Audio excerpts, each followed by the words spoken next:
It was late September 2021 when I decided to take a short break from everything and go on a solo camping trip up in Northumberland. I was 29 at the time. I just left my job after working in IT for 6 years straight, and I needed to clear my head. I'd saved up enough so I didn't have to rush into anything new. My plan was simple: pack up my gear, head north, and spend 3 nights alone in the countryside, away from screens, people, and responsibilities. I'd done solo camping before, usually in designated sites, but this time I wanted to do something a bit different.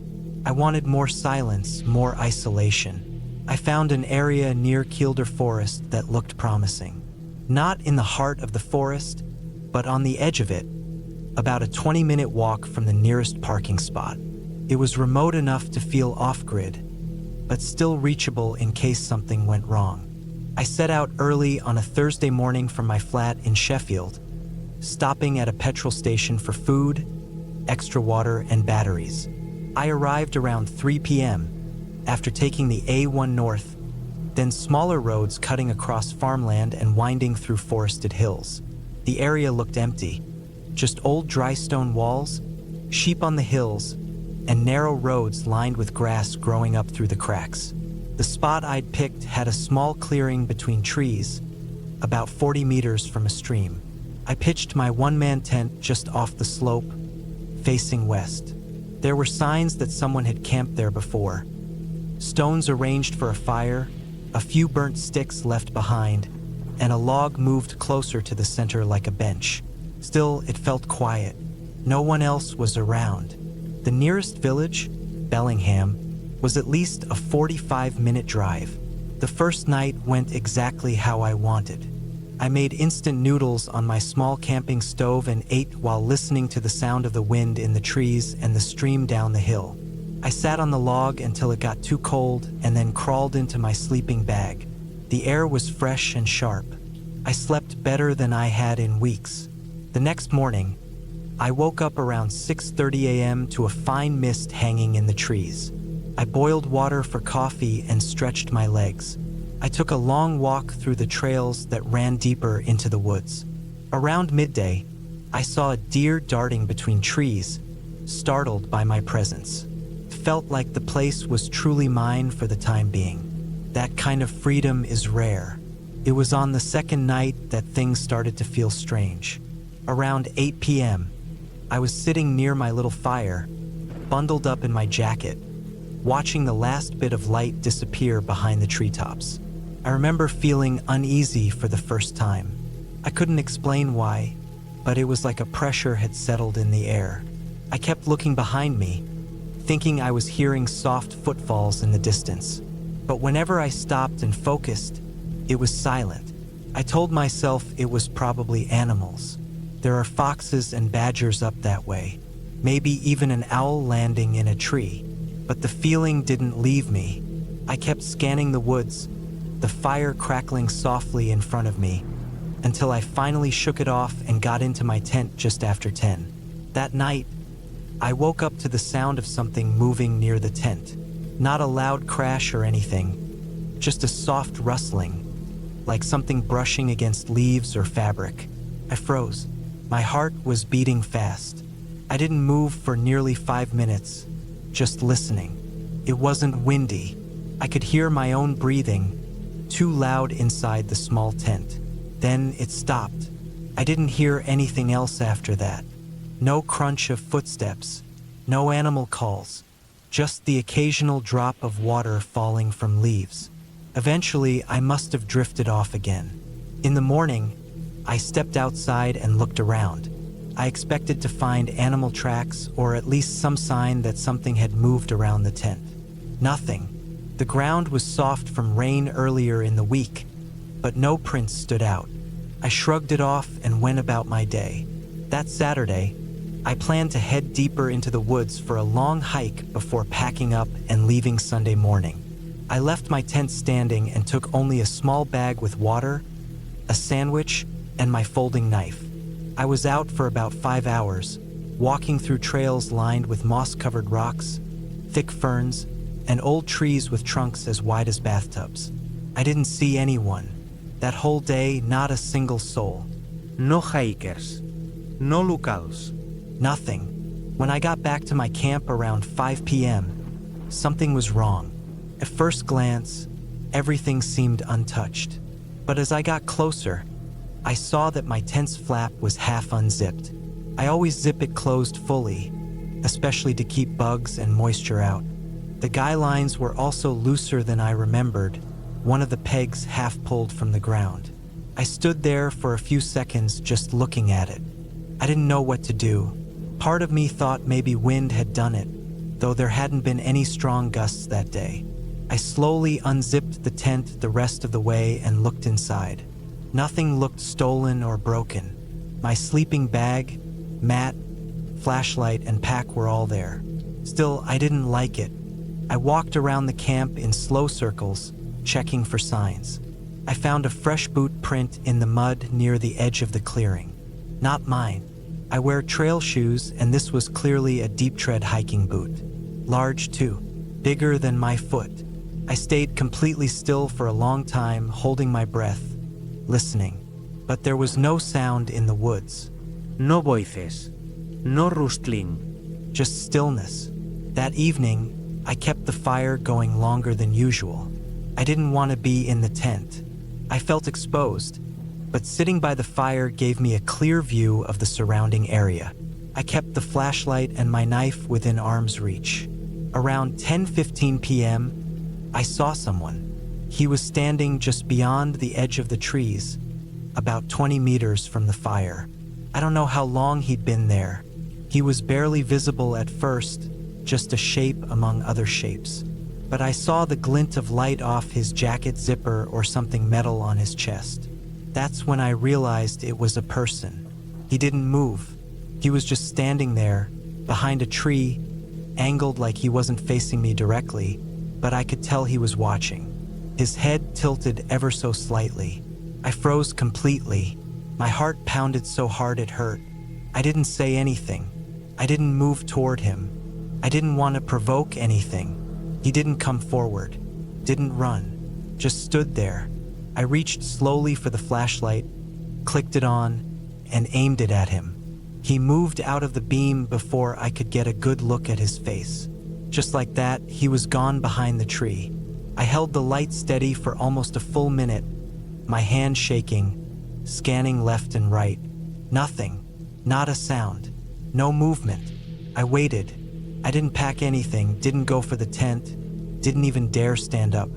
I just sat there, too afraid to take my eyes off the trees. Every branch felt like it was hiding something. Eventually, around 2 a.m., I packed up what I could. I didn't sleep that night. I waited for daylight. The moment the sky started to pale in the east, I grabbed everything, shoved it all into my bag, and left. I didn't even take down the tent properly. I left the poles and the fabric crumpled where it stood. I hiked straight back to the car in one go, never stopping, constantly looking over my shoulder. The feeling of being watched never left me. When I got to the road and saw my car, I almost cried. I loaded everything in fast, climbed in, locked the doors, and started the engine. As I was about to pull away, I looked in the rearview mirror. There was someone standing at the edge of the forest, far behind, near the trail I'd just come from. The same dark figure, still silent. I didn't wait. I floored the pedal and didn't look back again. I filed a report with the local police when I got home. Told them everything. They said they'd send someone to check the area, but I never heard back. I didn't press for updates. I just wanted to forget it. Weeks later, I had nightmares about it. Woke up thinking someone was standing at the foot of my bed. Started keeping my curtains closed at all times. I couldn't explain why that man didn't approach me or speak or try anything, but something about the way he just stood there. It was worse than anything else he could have done. It was like he didn't need to move to scare me, like he wanted me to know he'd been watching the whole time. I haven't been camping alone since. I still enjoy the outdoors, but now I stick to busy trails, marked campsites, places where people come and go. I lock my tent from the inside even during the day. There was no fairy tale twist. No ghost. No monster. Just a man. A real person. A man who somehow found me out there in the woods and decided, for whatever reason, to just watch me. And that's what scares me the most.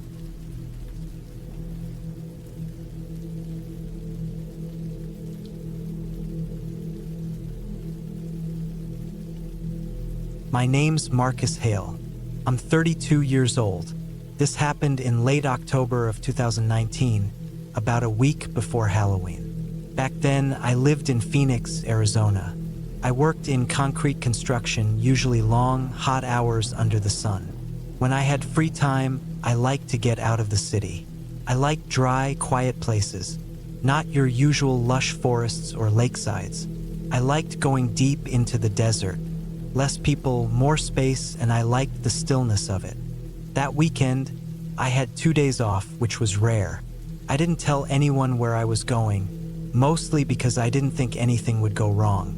I wasn't close with my family, and my ex-girlfriend had moved out 6 months before. I packed up my small green Nissan pickup and headed north toward the Mogollon Rim. I wasn't planning to camp near the popular areas. Too many people. Instead, I followed an old service road that went off Route 87, way past Payson. It was bumpy, narrow, and full of switchbacks. You couldn't drive it fast if you wanted to. I had an old topographic map folded in my glove box. I wasn't using GPS because half the time I'd lose signal out there anyway. The map showed an old fire watch tower that hadn't been staffed since the 80s. About a mile from it was a dry riverbed that looked like it would make a decent campsite. It was surrounded by low scrub, pinyon pines, and red rocks. The area was high enough to be cool, but not cold. I parked my truck near a narrow game trail and carried my gear in. It took me about 40 minutes to hike in and set up camp. I brought a small tent, a sleeping bag, a .38 revolver. I kept more for snakes than people, a lantern, and a small cooler with food and water. I also had a hunting knife strapped to my boot. I wasn't planning to hunt, but I always carried it out of habit. That first day went quiet. I set up the tent, gathered some dry wood, and started a small fire just before the sun dipped behind the hills. The shadows out there are sharp and long. You notice them more in the desert. I didn't hear any other people. No engines, no voices. Just the wind pushing through the brush and the occasional dry crack of a branch snapping from somewhere in the distance. That night, I sat by the fire and watched the stars. The moon was only a sliver, barely enough to see by. I had a heavy flashlight and a backup battery-powered lantern. I didn't need them much. I stayed up until about midnight and then crawled into my tent. I slept okay until around 3 in the morning. That's when I woke up suddenly. Not from a sound exactly, it felt more like my body decided to wake me up. I stayed still, breathing lightly, listening. At first, I thought I heard a rustling near the rocks behind the tent, maybe 10 yards away. It wasn't big, but it didn't sound like a rabbit or bird. It had a pattern to it, like footsteps but light. I sat up and unzipped the flap just a few inches. The fire had gone out, and it was pitch dark. I waited. The wind had died down, and the air felt thicker, heavier. Then I heard it again, a dry crunch, then nothing. Another crunch, like something was slowly stepping over loose rock and dirt, then pausing. I grabbed my flashlight and pointed it toward the sound. I didn't turn it on right away. I waited another 30 seconds. Then I flicked it on. There was nothing, just low rocks and dirt, and the outline of a small bush swaying in the dark. I waited another 5 minutes, then zipped the tent shut and laid back down. I didn't sleep again until sunrise. The next morning, everything looked normal. I walked around the site. No prints. No signs of anything. I thought maybe I just imagined it, or maybe it was a small animal. I made coffee and ate a granola bar. Around 9, I decided to hike up to the old fire watch tower. It was about a mile up a narrow ridge. The tower was rusted and barely standing. I didn't try to climb it. I just sat in its shadow for a while and looked out over the desert. From up there, I could see all the way to the edge of the basin. There were no signs of other people. No smoke, no traios, no camps. Just wide, empty space. That's how I liked it. When I came back to camp that afternoon, I noticed something that stuck in my head. A small stack of rocks near the base of the slope behind my tent. 3 flat stones, stacked carefully. I didn't remember seeing them before. They weren't there when I arrived. I was sure of it. They weren't big, maybe palm-sized, and they weren't just tossed there by wind. They were placed. I stared at them for a while. I didn't touch them. The rest of the day passed quietly. I didn't feel like hiking again. I just stayed around the site, sharpening my knife, writing a few notes in a little pad I kept. When dusk came, I started another fire and cooked a can of beans. I kept the lantern on longer this time and kept the revolver beside me. That night, I had a hard time falling asleep. I stayed inside the tent, staring at the mesh window. Sometime around 1 a.m., I heard a noise that I can still remember clearly. It was a whistle, a single sharp whistle. Short, not musical, not random, just one tone. It came from the trees beyond the dry creek. It didn't echo. It was close. I sat up and grabbed the flashlight. I waited. A minute passed. Then I heard the whistle again. Same tone, same length. I stood up and unzipped the tent flap. I turned on the flashlight and scanned the trees. Nothing. I moved out of the tent slowly, sweeping the beam left to right. Still nothing. Then I heard something behind me, closer to the rocks. It wasn't footsteps. It was breathing, slow, even, and close. I spun the light around and pointed it straight at the rocks behind the tent. Nothing there. The breathing had stopped. I held the flashlight steady for maybe 2 full minutes. My arm got tired, but I didn't lower it. Then, off to my left, maybe 15 feet away, I saw movement. Not fast, just enough to catch the edge of the beam. The figure. It was standing. I turned the flashlight toward it and froze. It was a man, or at least it looked like one. Tall, thin, almost naked. His skin was stretched tight, and his arms hung too low. His head looked wrong. The jaw was too long, and it didn't move when he stepped forward. I pointed the light at his face. His eyes didn't reflect the light like normal eyes. They were dark, sunken. He had no hair. His chest rose and fell slow, like he wasn't even trying to hide. I pulled the revolver and shouted, even though I knew no one would hear. But he didn't move. He just stood there. Then he crouched, fast like a dog about to leap, and backed behind the rock in a single smooth motion. I stood there, heart racing, light shaking in my hand. I waited 5, 10, maybe 15 minutes. Then I backed into my tent, zipped it shut, and kept the gun in my hand until morning. To first light, I packed everything. I didn't eat. I didn't drink. I threw my gear into my backpack, kept the revolver in my jacket pocket, and started walking. I didn't head back toward the truck. Not directly. I cut across the rocks, then took a longer way around. I kept checking behind me every few minutes. When I finally got to the truck, I tossed everything in the bed and drove. I didn't stop until I hit the main highway. I didn't tell anyone for a long time. A couple months later, I read about stories from that part of Arizona. People seeing thin men in the woods, hearing whistles, finding stacked rocks. Most of them chalk it up to stories, myths. People online call them skinwalkers. I don't know if that's the right word. I don't care. All I know is what I saw was real. It wasn't a ghost.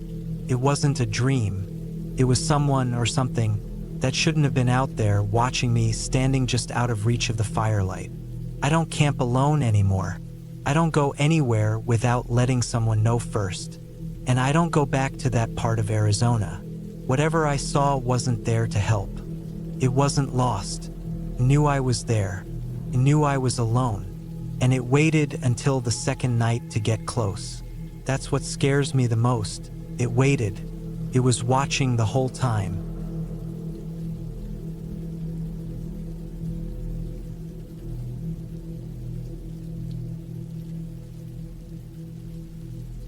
It was early September of 2014 when I took time off from work to clear my head.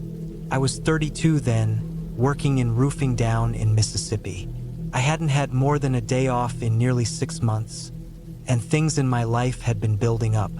Not anything big or dramatic, just the weight of normal things piling on. Bills, long hours, the heat, the sense of going nowhere. I needed something that would shake me out of it. So I packed up my old Ford Ranger and headed northwest.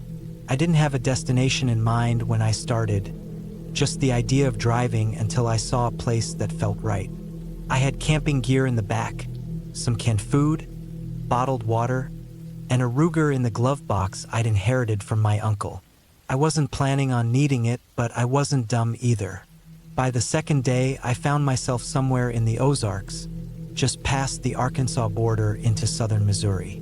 I'd taken a few winding back roads, passed through towns with no stoplights, and ended up on a stretch of forest that looked untouched. I didn't see another car for at least an hour. It was exactly what I wanted. There was a narrow turnoff with a faded wooden sign that read, Pine Hollow Recreation Area. No one was around. The gravel road led about a mile into the woods before opening into a clearing with some primitive campsites. Nothing but flat dirt pads, fire rings, and the remains of old logs set up like benches. I picked a spot furthest from the road, under a thick patch of trees. The air was cooler up there, and I remember thinking it smelled cleaner than any place I'd been in a while. It was quiet in a way I wasn't used to. No highway hum, no neighbors, just the rustling of leaves and the occasional bird call. I set up my tent, got a small fire going, and felt better than I had in months. That first night, it rained lightly. I lay in my tent and listened to the drops on the tarp. It was peaceful. I didn't sleep great, but it wasn't from discomfort. It was just that kind of wired tiredness when your body's ready to crash but your brain won't let go. I wasn't scared, not even thinking about danger. Just adjusting to the quiet. The second day, I did some walking around. There wasn't an official trail, but deer paths wound through the woods. I followed one for a while and found a small stream not far from camp. It wasn't much, just a trickle, but I took off my boots and let the cold water run over my feet. That night, I cooked some beans over the fire and watched the flames until I felt myself nodding off. Everything still felt normal. The weird part started on the third day. I woke up early, before sunrise.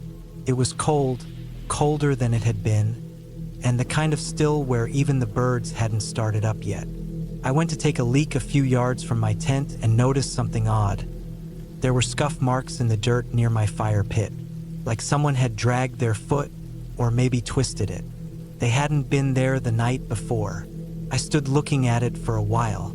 It wasn't animal tracks, no paw prints, no claw marks. Just a couple smooth smears in the dirt. Could have been anything, I told myself. Maybe I did it without realizing. Maybe the wind knocked something over. I tried not to let it bother me. But later that day, walking around the area, I found more signs. A snapped branch high up, not something a deer would do. A plastic water bottle crumpled and tossed into a bush. I hadn't brought plastic bottles. Ide pagagayun jux. And it was one of those convenience store types, like from a vending machine. The label was faded and weather-worn, but it couldn't have been more than a few months old. I started to feel less alone. That wasn't a good feeling. That night, I kept the fire burning longer. I sat with my back to the trees, facing the open part of the clearing. I listened. The sounds were normal for a while. Bugs, the wind, the occasional crack from a falling branch. But just past midnight, I heard something different. It was slow, soft, like footsteps on pine needles. I didn't move. I didn't shine my flashlight. I just sat there and listened. Came from the direction of the stream. A few steps, then nothing. A minute later, more steps. Closer, then silence again. It felt like hours, though I'm sure it wasn't more than 15 minutes total. Eventually, I heard nothing. I stayed up for a long time before crawling into the tent. I didn't sleep that night. I held the Ruger in my hand under the sleeping bag and waited for light. When morning came, I looked around. No footprints. Nothing was taken, just that same strange silence. No birds again. No rustling. Just cold and stillness. I decided to pack up. But when I got to my truck, I found something that made my stomach sink. One of the tires was flat. Not a slow leak, completely flat. And not from a nail or rock either. There was a clean slice in the rubber, like it had been cut.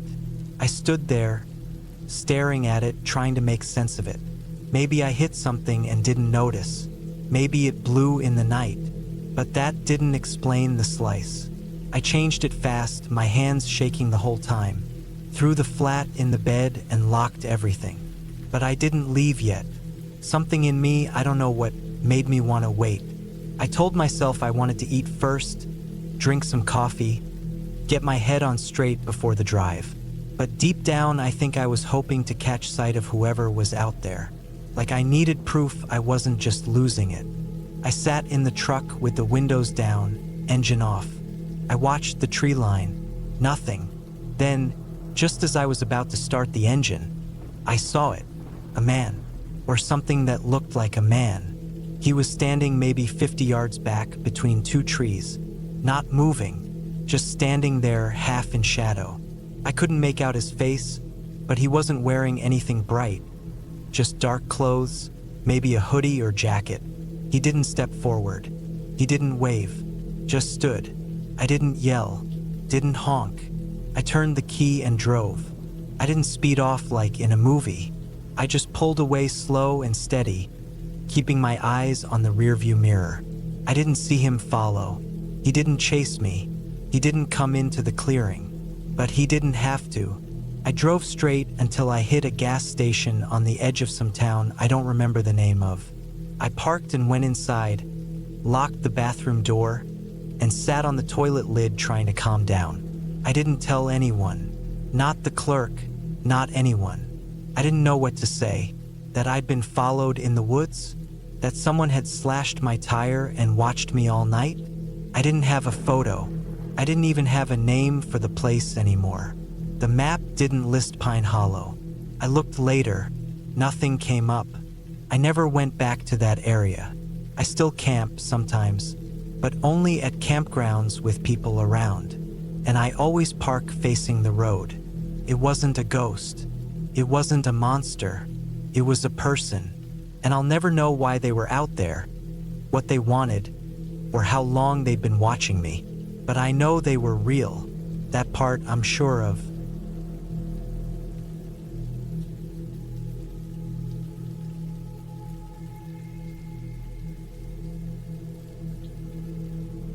It was October 2013, and I had just turned 34. I took time off from work, burned out from project deadlines and tired of sitting under fluorescent lights, and decided I'd camp out in Oregon's Clatsop State Forest for a long weekend. I'd been there once as a teenager, but not since.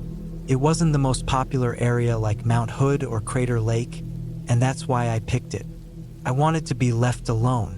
I packed my gear in the back of my 2004 Toyota Tacoma: tent, tarp, sleeping bag, my dad's old .38 revolver, 2 knives, bear spray, a jet boil stove, canned food, oatmeal packets, water filter, a flashlight, backup batteries, rain poncho, and a first aid kit. It had been a while since I'd done a solo trip like this.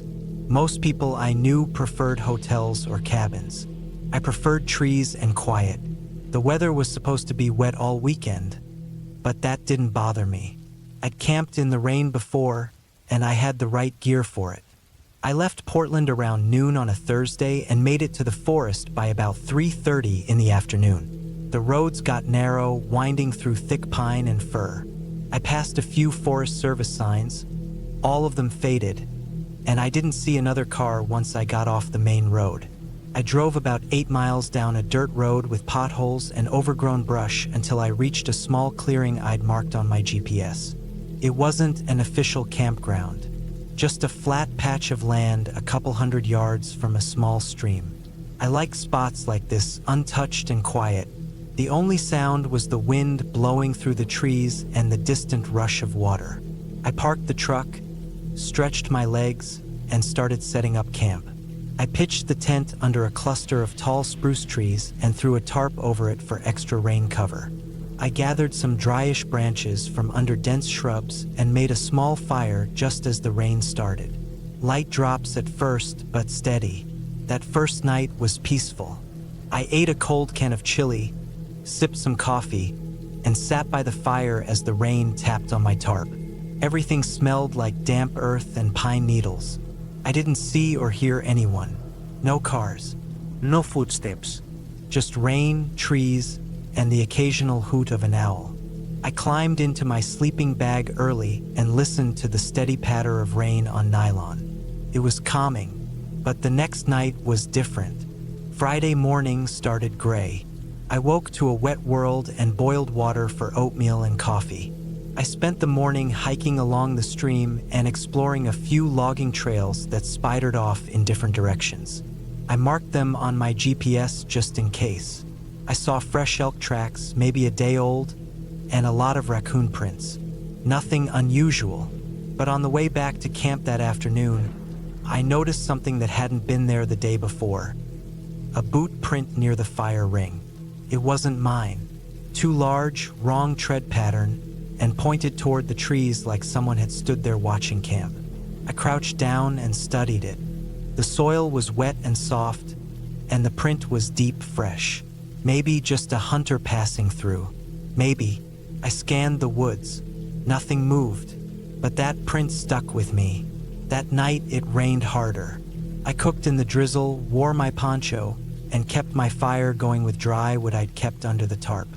The wind had picked up and gusts sent cold mist slashing sideways into camp. I zipped myself into the tent around 9 p.m. The woods were louder now, branches creaking, leaves shaking, the steady rush of water in the stream. Around 1 a.m., I woke up. It wasn't a loud sound, just different. A soft scraping sound, maybe 6 or 7 feet from my tent, slow and rhythmic, like someone dragging a stick across the forest floor. At first I thought it was a branch swaying in the wind, but it was too steady. It moved past my tent, stopped, and moved back the other way. I didn't move. I just listened. The rain was heavy, but I could hear it. Scrape, pause, scrape. I reached for my flashlight and slid my hand to the revolver near my bag. I didn't turn the light on. I just waited. The sound stopped. No footsteps. No voices. Nothing but the rain on the tarp. I stayed awake for almost 2 hours after that, listening. Nothing else happened, but sleep didn't come easy after that. The next morning, I stepped out into a soaked, cold camp. My boots were half frozen and the fire pit had filled with water. I scanned the clearing. No tracks. The ground was too disturbed from all the rain. But one thing stuck out immediately. The tarp over my firewood had been pulled back. I know I secured it. Tight. Rocks on the corners. Bungee cord through the grommets. Now it was peeled back and one of the rocks had been tossed about 10 feet away. Not rolled. Tossed. The wood underneath was scattered. Nothing stolen. Just messed with. I didn't eat that morning. I just boiled some water, drank it, and paced around camp trying to decide whether to leave. I stayed. I shouldn't have, but I did. That night, the rain got worse. The wind picked up so much it started shaking the sides of my tent. I reinforced everything. Tied the rainfly down tighter, resecured the tarp, moved my food into the cab of the truck. I triple-checked everything. Then I climbed into the tent and waited. I don't know what time it was when I woke up, but it was still pitch black. My watch said 3:12 a.m. Something had touched the tent. Just once. A soft press on the side near my head. enough to push the fabric in a little. It wasn't wind. It was too deliberate. I held my breath. The press happened again. Lower, slower. Then it slid downward like a hand dragging across it. My heart was pounding. I sat up, grabbed the flashlight, and waited. I still didn't turn it on. My revolver was in my other hand. Silence. Then footfalls. Not running, not hurried, just pacing. A slow circle around the tent. Crunch, crunch, crunch. Whoever it was stayed just outside the tent's perimeter, circling. I clicked the flashlight on and aimed it at the fabric. A shadow moved outside, tall, wide-shouldered. Then it stopped. I didn't call out. I didn't move. I just aimed the light and waited. Then it walked away just like that. The sound of footfalls fading into the rain. I waited another hour before I unzipped the tent and stepped out, revolver raised. I shined the light in a slow sweep across the trees. Nothing, no one, but I saw it then, just at the edge of my light. Something nailed to a tree. I stepped closer. It was a dead raccoon, gutted, its body nailed through the paws into the bark. Its eyes were missing. I don't know how I didn't vomit right there. I turned and packed in a frenzy, shoved everything I could into the back of the truck. Vet gear, half-packed bags. I didn't care. I left the tarp, the food, half the firewood. I just got in and drove. The road back was slick with mud. I fishtailed a few times, scraping against branches. My hands were shaking. I didn't stop until I hit the main road nearly 40 minutes later. I didn't call the police. I didn't tell anyone, not at first. What would I even say? Someone stalked me in the woods? Left a dead animal nailed to a tree? Took days before I could sleep again. A few weeks later, I searched online for incidents in that part of the forest. I didn't find much, just a few forum posts from hunters and hikers. One post from 2011 stuck out. A guy said he'd camped alone near Clatsop and woke up to find handprints on the outside of his tent. Said he left immediately and never went back. That was enough for me. I've camped since then, but never alone. And never in that forest again. And I never go anywhere in the woods without extra ammo, 2 lights, and one rule burned into my brain. If something doesn't feel right out there, leave. Don't wait for it to prove you wrong. Asterisk, asterisk.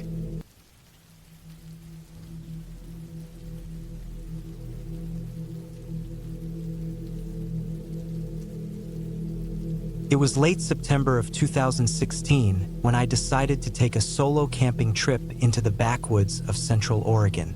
I was 32 at the time, single, and working a desk job in Salem. I remember feeling burned out from work and just tired of the noise around me all the time. Traffic, people, deadlines. I needed something quiet, something empty, somewhere I could be by myself and breathe without thinking about Monday. I had a place in mind. It was a dry creek bed about 20 miles off the main roads, way out near the Ochoco National Forest. I'd stumbled on it a couple years back during a longer hiking trip and marked it on an old printed map I kept in my truck. The creek only ran in the spring and early summer, so by September it would be dry and surrounded by brittle grass, patches of yellow pine, and just enough open space to stretch out a tent and cook a fire. I packed up my truck on a Thursday morning. I brought basic supplies, tent, sleeping bag, camping stove, a few freeze-dried meals, a water jug, and my .45 in its holster. I wasn't expecting trouble, but I always brought it with me when I went off-grid. It was more of a habit than anything. I left Salem around 10:30 a.m., and by early afternoon, I was turning off the paved highway onto a dirt road that twisted through the hills and took me deeper into the forest. The road eventually turned into a narrow trail that I followed until it faded out entirely, and then I parked my truck near a clearing. The rest of the way would be on foot. The hike took about an hour. I followed the tree line until it opened up into that old creek bed I remembered. It looked exactly how I left it, dry, cracked, scattered with smooth stones and dead branches. There were animal tracks baked into the mud, mostly deer and smaller things. No boot prints. No tire tracks, no signs of anyone having been there recently. It was perfect. I pitched my tent under a wide pine tree, not far from where the creek bed curved in a slow bend. The sun had started dipping by then, casting long shadows across the field. I didn't waste any time.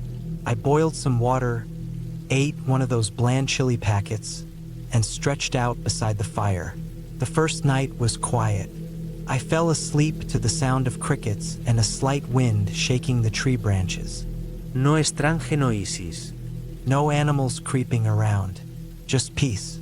But the second night was when things started to feel off.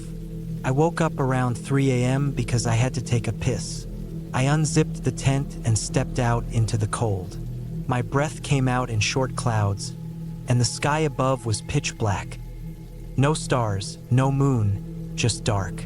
I walked a few feet from the tent and did my business near the bushes. As I was zipping up, I froze. There was a sound, not loud but sharp, a crack like a stick being stepped on. It came from farther down the creek bed, maybe 50 or 60 feet away. I squinted into the dark, but I couldn't see anything. My fire had burned down low, just glowing red under a few gray logs, and it wasn't giving off much light anymore. I waited, holding my breath. Another crack, then nothing. I stood still for a good minute, ears straining. But the wind had stopped, and the crickets were silent now. Everything was quiet, too quiet. Eventually, I went back to the tent. I didn't light the fire again. I just zipped the tent shut, crawled into my bag, and pulled the .45 out of my duffel. I kept it beside me for the rest of the night. I told myself it was probably a deer, maybe a raccoon, nothing unusual, but I couldn't shake the feeling that something had watched me. The next morning, I looked around the area, checking the bushes and the edge of the creek bed. I didn't see any prints, no signs of animals or people, but I still felt uneasy. I thought about leaving that day, but it was barely noon, and I'd only just gotten there. I didn't want to pack up over nothing. Maybe I was just out of practice being alone in the woods. I stayed. I spent the day walking around, gathering wood, boiling water, and trying to relax. I even sat down with my map to mark a few new points along the creek for a possible future trip. By the time the sun was going down again, I felt better. I convinced myself the noise was nothing. The fire cracked louder than anything I'd heard the night before. I turned in early, curled up inside the sleeping bag, and tried to fall asleep. But the noise came back. This time it was different. I woke up around the same hour, 3 a.m., maybe later. There wasn't any wind. The night was still and cold, and my breath felt sharp in my nose. I stayed in the tent, eyes open, waiting. Then I heard it. Not just a stick crack, but a dragging sound, like something being pulled slowly across the dry bed of the creek. It started far off and crept closer, slow and steady. I held my breath again. The sound stopped just before it reached my camp. I didn't move. I didn't even grab the gun. I just lay there listening. Minutes passed. Then something brushed against the outside of the tent. It wasn't a firm push, just a light drag, like fingertips across nylon. It moved along the side, all the way around, slow and steady. I felt the shape of it through the material, a hand, maybe. It reached the front, stopped, and then nothing. I stayed frozen, every muscle tense. The dragging never came back, but I didn't sleep the rest of the night. By the time dawn came, I was already dressed and sitting outside the tent with my pistol on my lap. I hadn't heard anything after that last brush, but I still checked the area again. That's when I saw the print. It was under the pine tree, near the edge of my camp. A boot print, not mine. It was smaller, like a size 8 or 9, with a worn-down heel and a flat toe. It was clear in the dirt. Whoever made it had been standing there during the night, watching. I packed up by 7 a.m. I didn't bother with breakfast. I just threw everything in the duffel, collapsed the tent, and hiked fast back to my truck. I kept checking behind me, scanning the trees, but I never saw anyone. By the time I reached the clearing where I parked, I was sweating. I threw the gear into the bed of the truck, slammed the tailgate, and climbed into the cab. Then I noticed something that made my stomach drop. There were handprints on the driver's side window, smudged into the glass, like someone had pressed both palms against it and leaned in. I hadn't left those. I hadn't touched the window since parking. Someone had been at my truck. I started the engine and drove out fast, bumping over rocks and branches. I didn't stop until I reached the paved road again, and even then I kept going. I didn't pull over until I was back in town, parked in the lot outside a gas station. I sat there for a long time thinking. I never reported it. What could I say? That someone walked around my tent in the woods and left a boot print? That someone touched my truck? No one had taken anything. Nothing was broken. No faces. No threats. Just presence. It's been years since that trip, but I've never gone back to that creek. I still go camping sometimes, but never alone and never off-grid. I stick to marked campgrounds now, and even then I sleep light. I still think about the boot print, the dragging sound, the handprints on the glass. Whoever it was, they didn't want anything. They just wanted me to know they were there. And for some reason, that's what scared me the most.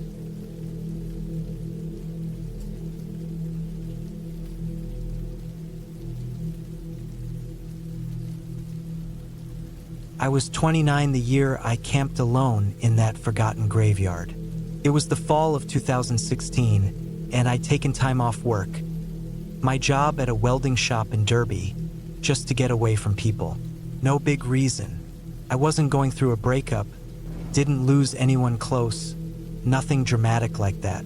I just got tired of noise, traffic, obligations, and even my friends. I wanted silence. I've always had this strange curiosity for odd places. Abandoned rail yards, storm drains, burnt-out buildings. It started when I was a teenager wandering old farms near my uncle's property. Graveyards were on the list, too. Not the neatly trimmed ones with fresh flowers and shiny headstones, but the old ones, the forgotten, crooked, half-swallowed by woods kind. They felt real, unfiltered, like the last breath of something no one cared about anymore. So, when I came across a blog post about an overgrown cemetery up in Northumberland, somewhere off a little farm road near Audubon, I felt that itch. The guy who posted about it was an amateur historian. He'd included grainy photos of tilted graves, iron fencing rusted to orange flakes, and a chunk of broken stone with 1864 barely readable on it. That was enough. I marked it on an offline map, packed up my gear, and drove north in my beat-up Peugeot. The trip took 5 hours. I got there around 3 in the afternoon. The weather had been dry for a week, and the air was crisp, low 60s jacket weather. Trees around the area were turning, but not fully orange yet. Just streaks of yellow and brown like a warning. The road leading to the graveyard wasn't much. More of a tractor path, rutted and uneven, with thorny hedges closing in from both sides. I left the car parked in a clearing 100 yards away and walked the rest with my backpack on. It wasn't easy to spot. A broken stone wall ran along the south edge, half covered by brambles.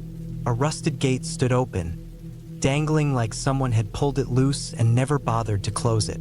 The cemetery was smaller than I expected. Maybe 20 or 30 graves, tops. Some were just crumbling rock mounds with no markings. Others had those old, thin slate headstones chipped and worn down. The ground was uneven, with tufts of dead grass and patches of bare earth where animals had dug. Everything smelled of damp moss, decaying leaves, and something else I couldn't quite name, like old rust and wet ash. I didn't want to sleep too close to the graves, so I found a spot about 20 yards up the slope, where a few trees leaned sideways over a flat patch of ground. From there, I could see the whole graveyard without being right on top of it. I laid out my tent, got my gear sorted, and ate a cold sandwich while the sun slipped below the trees. No campfire. I didn't want smoke giving me away if someone passed by, though I doubted anyone would. The nearest house was over a mile back down the road. As the light faded, the quiet thickened.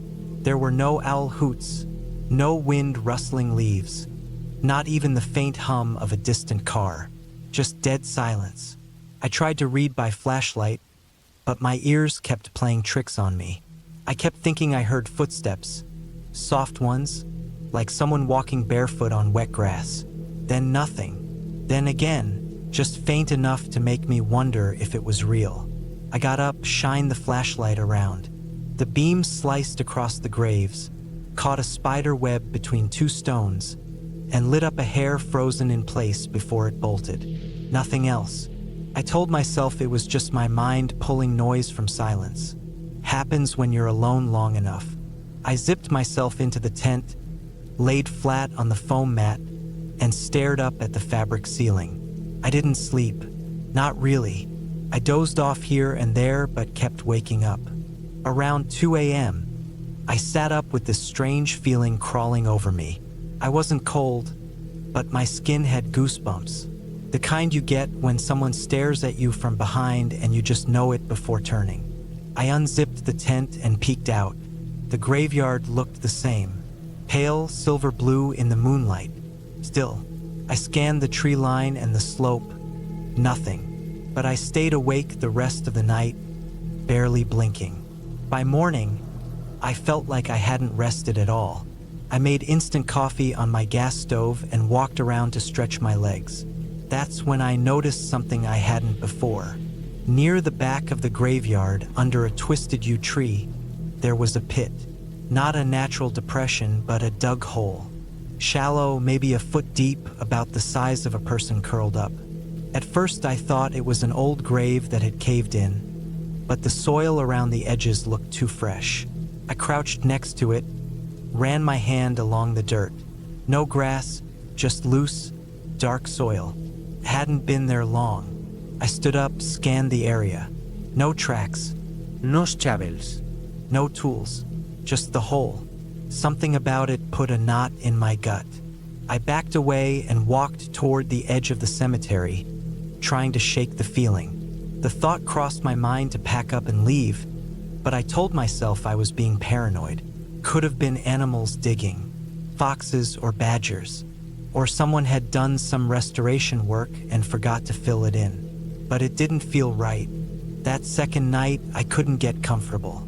The graveyard felt different, not just quiet, wrong, as if everything around me was holding its breath.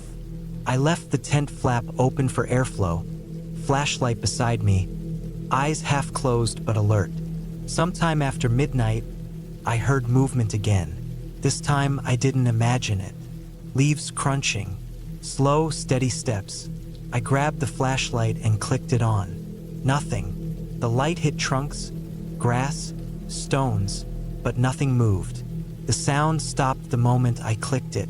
I sat frozen for 5 minutes, then turned it off again. The noise returned, this time behind me, closer. I spun around, light beam shaking as it cut across the slope behind the tent. Again, nothing. I didn't sleep after that. In the morning, I stepped out of the tent and saw it. Another hole, same size, same depth. This one was even closer to my campsite, maybe 30 feet away. I checked it. No prints. No claw marks. Just neat, fresh soil, like it had been done with care. I finally started to feel real fear. This wasn't erosion or animals. Someone was digging these while I slept. I walked the perimeter with my flashlight and a rusted tent pole in hand. Still no signs of life. No campers. No tools. But that second hole was enough. I started packing. That's when I saw the third hole, directly beside my tent. It hadn't been there when I walked out. I was sure of it. It was 3 feet from where I slept. I felt my legs go weak. I stood there staring at it for a long time, unable to move. My breath came out shallow. I remember thinking, asterisk, who is doing this? Asterisk, and how the hell did they get so close without waking me? I didn't even finish packing properly. I shoved everything into my bag, broke down the tent without folding it, and sprinted back to my car. I didn't stop to eat. I didn't stop to pee. I didn't look back. I just drove south until I saw houses, cars, shops, people. The world felt real again. Back home, I didn't tell anyone. What would I say? I went camping in a graveyard and someone dug holes near me? Sounded like a dumb horror story, but I couldn't shake it. Weeks passed, then months. One night in February, I got curious and checked the blog again, the one where I'd first read about that cemetery. The post was gone. The whole site had been taken down. The guy's profile, his articles, his pictures wiped clean. No archive. No trace. I searched for the cemetery again, digging through online maps and historical records. Couldn't find the location again. Even the turnoff road seemed to be mislabeled now. I'm not saying the graveyard vanished or anything ridiculous. I'm just saying I couldn't find it again, and I stopped looking. That was 9 years ago. I haven't camped alone since. Haven't stepped near another graveyard either. Every once in a while, when I wake up too fast, I still expect to see a hole beside my bed. So far, there hasn't been one yet.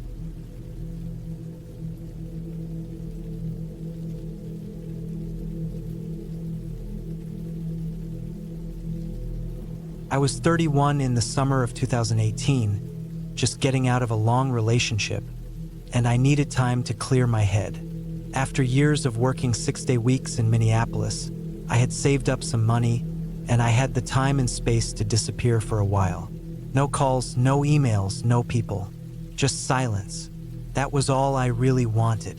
So I packed up my old Subaru Outback with a cooler, tent, sleeping bag, tools, folding chair, and a small camping stove. I even picked up a fresh box of .223 for my rifle, thinking maybe I'd get in a little hunting while I was out there. I drove out of the city before sunrise, heading west through Fargo and into the deep stretches of North Dakota. My goal was to get far from any towns, where the road became gravel and eventually disappeared into forest paths. I found a spot about 80 miles west of Bismarck, just south of Lake Sakakawea. There was a man-made reservoir there, and around it, miles of woods and scrubland. I'd looked up this spot on a few forums, and although it wasn't an official campsite, hunters and hikers mentioned it from time to time. It didn't even have a name, just a bend off a forest access road, with a clearing not too far from the tree line and some old fire pits built from stone. When I got there, the sun was dipping low, and the place felt quiet. Not peaceful quiet, just still, heavy. The kind of quiet that made you second-guess the decision to be alone. But I was tired from the drive and set up camp anyway. The trees were thin pine, spaced enough to see through but thick enough to block some of the horizon. My tent sat facing the woods with the fire pit just off to the side. I set up the chair, unpacked my cooler, and cooked a can of chili over the stove. That night, the only light came from the fire and my headlamp. The stars looked close enough to touch, but the darkness between them was dense. I sat for a long time, not thinking much, just staring. I slept with my rifle inside the tent, something I did more out of habit than worry. The night passed quietly, except for one strange sound that jolted me awake around 2 a.m. It was a crunch like footsteps, slow, careful. It didn't repeat. I held my breath, my hand on the stock of the rifle, listening for minutes. But nothing followed. No more steps. No breathing. No animal sounds. Eventually I told myself it was probably just a deer, maybe a raccoon, and I went back to sleep. The next morning, I walked out a bit farther past the tree line, following a narrow animal trail that sloped down toward the water. I found a spot with a view of the lake and sat there with a thermos of coffee, just listening to the breeze. There were birds in the trees, something I hadn't noticed the day before. It was the kind of place you could disappear in, but something about the quiet felt off. I couldn't put my finger on it. When I got back to the campsite around noon, I noticed something that made my stomach twist. One of the tent flaps, the outer shell, was unzipped halfway down. I was sure I had zipped both layers shut, not just closed, zipped tight. I even remembered double-checking before I went to sleep. I stood there for a while, looking at the flap, thinking maybe I was wrong. Maybe the wind had tugged it open, though it hadn't been windy. Inside, nothing was missing. My gear was in the same place. The rifle was untouched. The cooler was sealed, but I still didn't feel right. That night, I built a bigger fire and kept it going longer. I ate early and made sure everything was clean. I moved the tent slightly to a different patch of ground, clearing leaves and twigs so that anything approaching would make noise.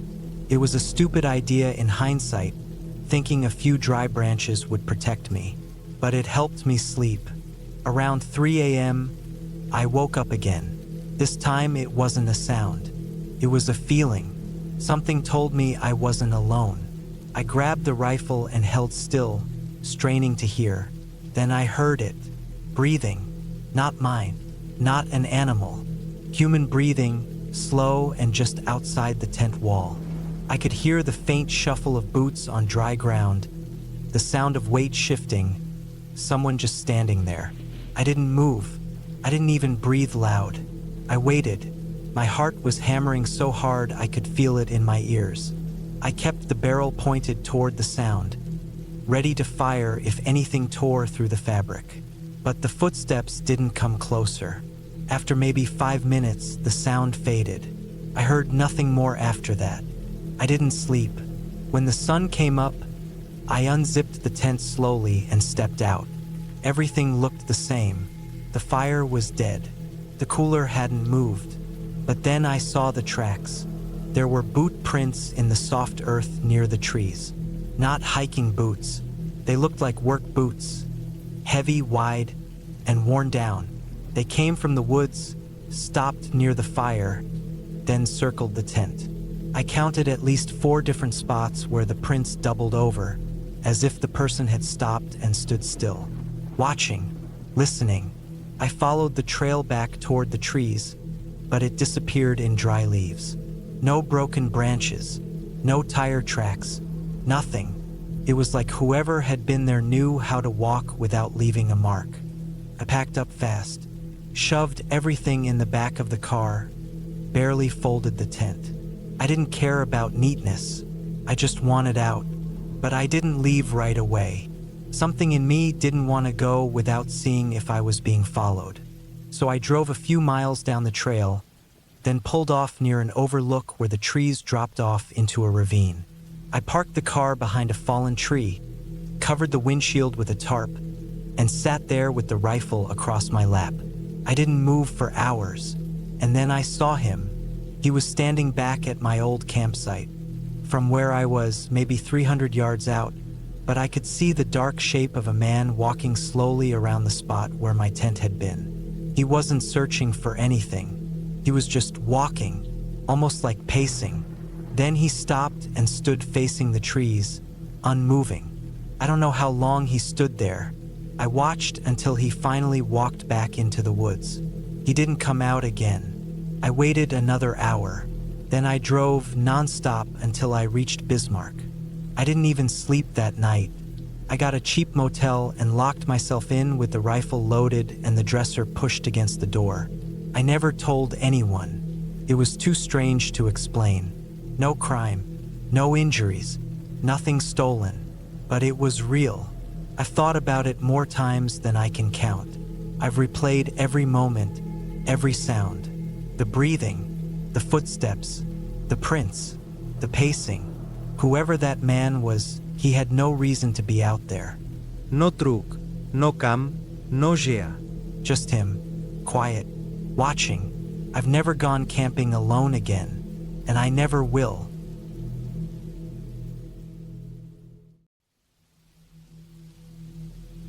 It was in the summer of 2013 when I decided to do something I had always brushed off as a joke. I was 29 then, living in a flat in Oxfordshire. I worked as a freelance designer and had just come off a long, tiring project. I hadn't taken a proper break in over 6 months, and I could feel it in my bones. My sleep was terrible. I barely ate properly. I needed some kind of reset, something to shake me out of my own head. But instead of booking a peaceful cottage or heading to the coast, I got stuck on a stupid idea that had been floating around in the back of my mind for years. There was this old graveyard on the edge of the village I grew up in, North Lee.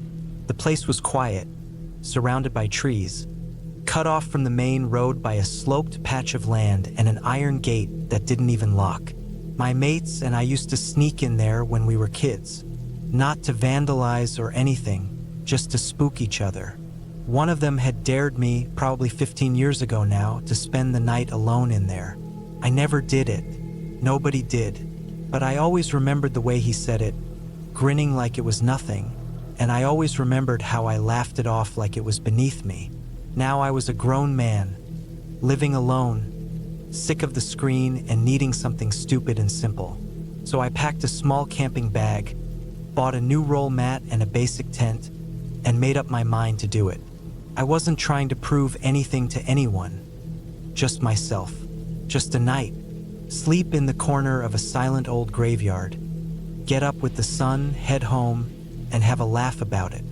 I left my flat at around 5 in the afternoon, took the bus toward Whitney, and walked the last 2 miles into North Lee with the bag over my shoulder. I hadn't been back in years. The houses looked smaller, older. The corners I used to cut through as a teenager were blocked off or overgrown. There was a weird weight to the place. Not emotional, just unfamiliar. Like stepping into a version of a film I'd already seen. Only this time everyone was older and missing lines. The graveyard sat behind the remains of an old church that had been closed for decades. Stone arches still stood around the property, half swallowed by ivy and moss. The place hadn't been maintained in a long time. Most of the stones were leaning. Some were so weathered the names had faded completely. A few were cracked and had fallen sideways into the grass. Nature had nearly reclaimed the whole space. I reached it just after 7. The sky was still bright, but I could feel the air cooling down already. I walked the perimeter, making sure no one else was around. A few cars passed on the distant road, but other than that, it was dead quiet. I found a flat patch of ground in the far back corner where the trees formed a thick line along the edge. That felt safer, or maybe just a little more hidden. I laid out my gear: tent, bag, flashlight, water bottle. I even brought some snacks and an old camping knife, just in case I got spooked. The tent went up quickly. I wasn't new to camping. I'd done a few solo trips before in the peaks in Wales, but this was different. There's something about sleeping where people are buried that plays tricks with your sense of space. I kept glancing at the headstones. Some were only a few meters away, shadows stretching toward me as the sun dipped behind the trees. I didn't plan to go to sleep right away, so I sat outside the tent for a while with my back against one of the larger stones. I had my phone out, but there was no signal. That didn't surprise me. I wasn't trying to live stream the thing. I just listened to the wind in the branches and watched the sky shift into a mix of orange and violet.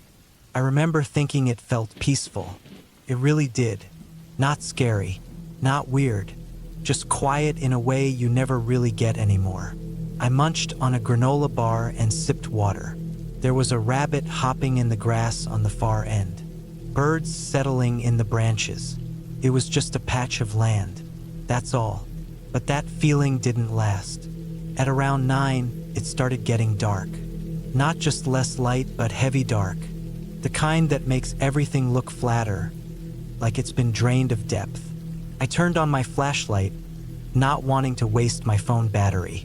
The beam cut across the grass and lit up the damp stones in front of me. I heard a rustle behind the trees and froze, but it was just a breeze shaking the leaves. I wasn't nervous, Not yet. I zipped up the tent, crawled inside, and wrapped myself in the bag. I left the flashlight beside me, still on. The fabric glowed a bit from the inside, pale and warm. I laid there for maybe an hour, trying to sleep. I rolled onto my side, closed my eyes, slowed my breathing, but I couldn't drift off. The silence was too complete. Every little shift, grass settling, twigs snapping, my own heartbeat, felt too loud. Around 10:30, I started to feel like I wasn't alone. It wasn't anything I saw or heard. It was just a change in atmosphere, the kind of pressure that creeps in just before a storm, even when the air is still. My skin prickled. I sat up slowly, unzipped the tent halfway, and peered out. There was nothing, just the same stones, the same crooked trees, the same grass. I held still for a full minute, breathing shallow. Then I heard something, not far, maybe 15, 20 meters away. A dragging sound, like someone pulling a sack or something heavy through the grass. I froze. My hand went to the knife I'd left next to the flashlight. The dragging stopped. I didn't dare breathe too loud. I killed the flashlight, pulled the flap of the tent closed, and waited. A few seconds later, I heard it again. Only now it was closer and slower. It was real, not my head. Something was out there. Someone, maybe a poacher, maybe some sick guy playing a joke. I reached slowly into my bag for my phone, but the signal was still dead. I didn't know what to do. I sat there, heart pounding, holding the knife in one hand and the flashlight in the other, afraid to move. Then I heard footsteps, soft ones, grass under slow boots, a human rhythm but not confident, not fast. It circled the tent maybe 3 meters out. Once, then again. I gripped the knife tighter. I wanted to yell. I wanted to say something, but I remembered the rules. If someone's messing with you, don't show fear. But if someone isn't messing with you, if they're seriously dangerous, then silence is the only edge you have. The footsteps stopped at the back of the tent. I didn't breathe. I didn't move. For what felt like 10 whole minutes, there was nothing. Then a sharp click, not like a branch snapping, like a camera shutter, just once. And then the footsteps walked away. I didn't sleep. I didn't even blink for a long time. I sat there, knife in hand, eyes wide in the dark, every muscle tensed. I didn't hear anything else for hours. No more dragging, no more footsteps, not even animals. At around 4 in the morning, I finally unzipped the tent again and looked outside. The horizon was just starting to pale. The headstones stood where they had before. There were no signs of movement, but something had been there. I packed up quietly. I didn't eat. I didn't drink. I rolled the tent into a tight ball and shoved everything into the bag as fast as I could. I checked the spot where I'd heard the dragging. The grass was pressed down in a long line. Something had definitely moved there, but there was no blood. No signs of anything dropped. Just a single square piece of black tape stuck to the base of a gravestone. I peeled it off. There was nothing under it. No message. No symbol. Just tape. I left the graveyard without looking back. Took me 2 hours to walk to the main road and catch the bus. When I got back to my flat, I shut every curtain and locked every door. I sat on the floor of my living room and stared at the flashlight, still faintly glowing in my bag. The next day, I returned to check the camera feeds from nearby traffic lights. I knew it was pointless. There was nothing facing the graveyard, but it made me feel like I was doing something. I called the local council, asked if anyone had reported anything strange in the area. They said no.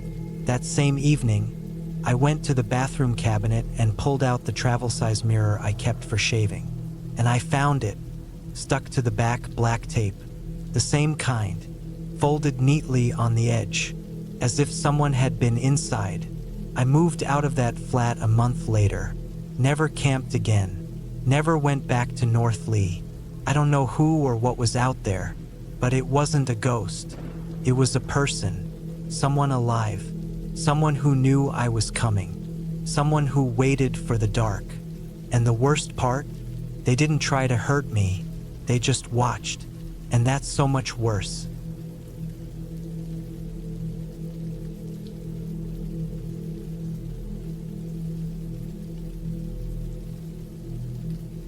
I was 33 that summer.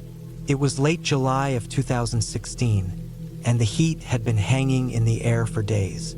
I had been living in Kansas City for most of the year, working a desk job that left me drained at the end of each day. Watching my health and sanity were down by office lights and recycled air.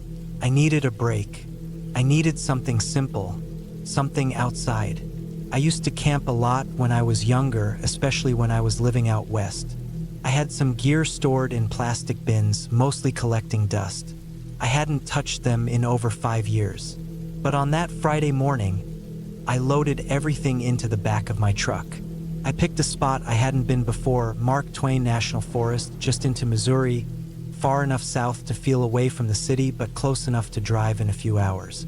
I picked a remote section of it, somewhere near 11 Point River. I planned to spend 3 nights out there alone, off the grid, away from people and far from cell towers. I didn't tell many people, just left a text for my brother with a rough location in case anything happened. The drive down was long and quiet, mostly back roads after the first hour. By the time I reached the small Forest Service road that would take me to my trailhead, the sun was low and the shadows were stretching out across the hills. I parked on a gravel patch beside an old wooden sign with faded paint that simply read, Mill Ridge Access. I threw on my pack, locked the truck, and started hiking. I planned to set up camp about 4 miles in, near a bend in a stream that I saw on the topo map. The trail was barely maintained, just a narrow path between thick trees, mostly oak and hickory. I kept a slow pace, watching for snakes and deadfall. The woods felt still, too still. I kept expecting to hear cicadas or the call of some bird, but there was almost nothing. It wasn't silent exactly, but it was thin, the kind of quiet that makes you feel watched. After 2 hours, I reached the creek. It was smaller than I expected, more like a trickle over rocks, but it was enough. I found a flat patch of ground uphill from the water and set up my tent. Nothing fancy, just a small one-man dome tent with enough space to lie down and keep my gear dry. I laid out my sleeping pad, set up my camp stove, and got dinner going, some freeze-dried beef stew I ate out of the bag. By the time I finished eating, dusk was falling fast. I cleaned up, hung my food in a bag from a nearby tree, and sat down on a log to let the dark settle around me. I didn't build a fire that night. It was too hot and I didn't want to deal with gathering wood. Plus, something about the place didn't make me feel like being too visible. I sat for a while, listening to the woods. Somewhere off to the east, I heard a barred owl. That was the only normal sound I'd heard all day. I took it as a good sign. I went into my tent, zipped up the flap, and stretched out. I fell asleep quicker than I thought I would. I woke up just after 2 a.m. to a sound I couldn't place. It wasn't loud, more like a series of soft, deliberate steps through dry leaves. I lay there perfectly still. My heart thudded up into my throat. The sound was maybe 30 feet away, just past the edge of my camp. Not heavy, not rushed, just methodical. At first, I thought it might be a deer, but deer don't move like that, not in that pattern. These weren't bounding steps or nervous scuffles. They were slow, purposeful, human. I stayed in my tent, frozen. I didn't even reach for my flashlight. I just listened. For about 30 seconds, the steps moved around the edge of my camp, then stopped. The silence that followed was worse. I didn't hear walking away. I didn't hear anything. I didn't move for nearly an hour. Eventually, my eyelids got heavy again. I drifted in and out of sleep until dawn. When the light finally started creeping in through the tent walls, I sat up and unzipped the flap. The clearing looked untouched. I stepped out barefoot and checked around. Nothing. No trash disturbed. No food bag pulled down. No visible tracks in the dry dirt. I told myself it must have been an animal. A raccoon maybe. Maybe a possum. Still, I kept glancing over my shoulder all morning. I made breakfast and then packed a small day pack to hike further upriver. I wanted to explore, get away from that eerie feeling. I figured movement would calm me down. The trail followed the water for a while before climbing up into a rocky ridge. The views were decent. I didn't see anyone all morning. Around midday, I sat on a boulder overlooking the trees and ate a protein bar. I stayed out longer than I planned. When I got back to camp around 4, I saw something that made me stop in my tracks. A rock, one that hadn't been there before. It was sitting right in front of my tent door. Small, gray, smooth, like it had been picked from a creek bed. I hadn't seen any rocks like that around my campsite. I bent down and picked it up. It was cool to the touch. I stood there for a long minute, looking into the trees. Someone had been here while I was gone. I walked a wide circle around my camp, looking for prints, broken branches, anything. But the forest was dry and covered in leaf litter. There were no clear signs. I stayed close that evening. I sharpened a stick, half as a joke to myself and half for comfort. I didn't cook that night, just ate a cold meal and kept my back to a tree. The sun dipped behind the hills and the darkness poured in. That night I didn't sleep. I lay inside my tent with the stick next to me and my flashlight in hand, just listening. Every sound made my heart race. A twig snapping, a distant rustle. None of it let me rest. Around 3 a.m. I heard it again. Footsteps, this time closer, slower. I held my breath. The steps came from the direction of the creek and stopped right at the edge of my camp. I could barely breathe. Then I heard something much worse. The unmistakable sound of my food bag being pulled down. It was hanging 12 feet off the ground, tied off a branch I had picked the day before. Someone was up in that tree. I shot up, unzipped the tent, and jumped out with the flashlight. I shined it toward the tree. Nothing. The bag was still there, still swinging, but now I could hear someone moving fast into the trees, crashing through the brush. Gone in seconds. I didn't sleep after that. I sat outside, stick in hand, flashlight on until sunrise. I told myself I would leave that morning, but when the sun rose and nothing else happened, I convinced myself again that it was probably nothing. Probably kids. Probably some hunter messing around. I didn't want to believe anything worse. That day, I packed everything except the tent. I kept my gear tight. I planned to hike out the next morning. I didn't want to do it at night. I made some instant coffee and kept the day slow. Every hour that passed made me feel a little more foolish for being scared. But when the sun started to go down, I felt that pressure again. Like the forest itself was pushing in tighter. Around 8 p.m. I heard it. A sound that still makes my stomach knot when I think about it. A whistle. One short burst. Sharp. Deliberate. Then silence. It came from the same direction the steps had come the night before. Same direction as the creek. I didn't move. I didn't even look. I stayed seated with my back to a tree, my gear packed tight beside me. I held my flashlight in one hand, my stick in the other, and stared into the dark. 30 minutes later, I heard another sound, this one softer, a dragging noise, like something heavy being pulled across the ground. It lasted only a few seconds, but I felt the blood drain from my face. I didn't sleep. The sounds didn't come back that night, but I sat awake until the sky turned gray. As soon as there was enough light to see, I broke down the tent, stuffed it into my pack, and left. I didn't eat. I didn't stop. I kept moving fast along the trail, looking over my shoulder every few minutes. When I got back to my truck, I saw something that made my hands shake. Another rock. Same size, same smooth texture, sitting on the hood of my truck. There was no mistaking it now. Someone had followed me, watched me, walked through my camp while I slept, climbed into the trees, left things behind, and they had been close enough to touch my vehicle while I was out in the woods. I unlocked the door, threw my gear in the back, and got in. I didn't look around.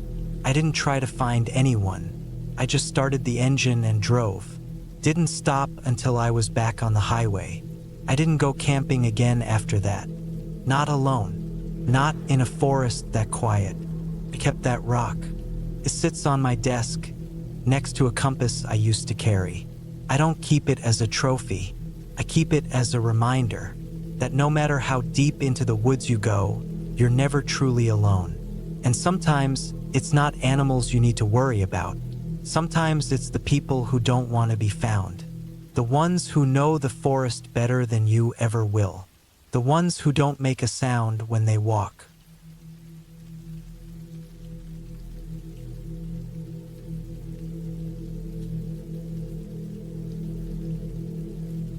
It was the summer of 2017, and I had just turned 34.